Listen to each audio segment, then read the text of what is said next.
A frightened boy tells his mother that there is someone in his room at night. She doesn't believe him until she installs a surveillance camera and makes a startling discovery. Christopher Corbin pulled the sheets right over his head and stuffed his fingers in his ears.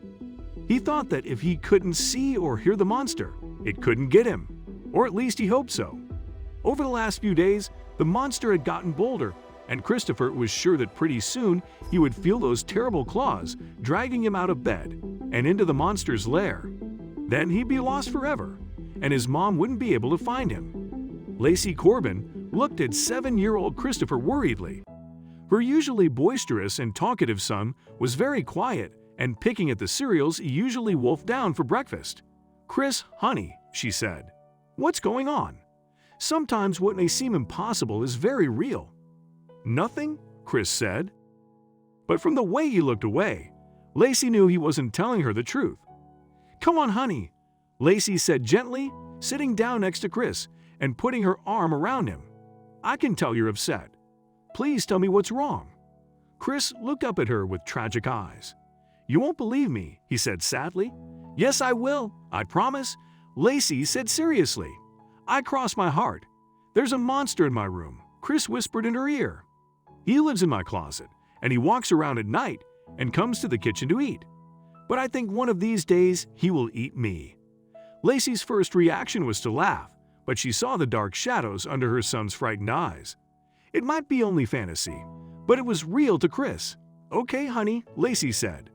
"I'll put in a night light to frighten the monster." Chris looked happier. "You think that will work?" he asked. "Yes, of course," Lacey said. "Closet monsters melt in the light. You'll see." But the next morning, Chris was as frightened as ever. "Mom, I nearly saw him," Chris cried. "I saw his shadow through the sheets because of the night light. He didn't melt, Mom." "Listen, Chris," Lacey said. "I'm going to catch your monster. Remember that nanny cam Mom got when you were little? The one that looks like a teddy bear?" asked Chris. "Yes," Lacey said. "I'm going to put it in your bedroom tonight, and if anything moves in there, it will film it. We'll catch the monster in the act." Of course, Lacey didn't expect the camera to catch anything, least of all a monster. She just wanted to set her son's mind at ease. The next morning, she sat down to breakfast with Chris and uploaded the cam video. Her mouth fell open. In the black and white video showing Chris' room, the closet door swung open and a smaller figure scuttled out. There was something hiding in Chris' closet. Lacey jumped up and ran upstairs. She opened the closet door and pushed the toy boxes aside. Right in the back, curled up into a ball, was a little boy about Chris' age. He started crying when he saw Lacey, and she gently drew him out. "Hello," she said. "I'm Lacey. Who are you?" "I'm Victor," the boy said in a tremulous voice. "Hey there, Victor," Lacey said. "How about you come down and have breakfast with us? Christopher thought you were the closet monster." Chris was stunned when he saw his mother bring a little boy downstairs, but he was very relieved to discover that Victor wasn't a monster and didn't want to eat him. Victor told Lacey that he'd come to Chris' 7th birthday party 2 weeks before with a friend, and had liked the family so much he decided to stay. "But what about your mom?" Lacey asked. "Won't she be worried?" Victor shook his head. "No," he answered. "My mom is dead. My dad married Marga, and she doesn't like me. Please don't make me go home." But of course, Lacey was forced to take Victor home. She knew immediately that he was telling the truth when she saw the way his stepmother yanked him inside by the arm.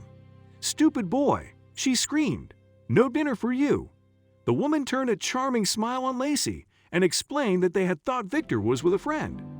But Lacey saw the way the woman dug her nails into Victor's shoulder. She went from Victor's house straight to the police, and in an hour, she was back with 2 officers and a social worker. They caught Victor's parents red-handed mistreating their son. At Lacey's request, the social worker allowed Victor to stay at Lacey's house, in the spare bedroom this time. When the court sent his parents to jail, Victor was allowed to stay. As soon as possible, Lacey asked to adopt Victor, and he became Chris' best friend, as well as his brother. What can we learn from this story? Sometimes what may seem impossible is very real. Lacey thought her son was imagining it, but there really was a monster in the closet. Every child deserves to be loved unconditionally. Lacey offered Victor the same love she gave Chris, the love he never received from his father and stepmother.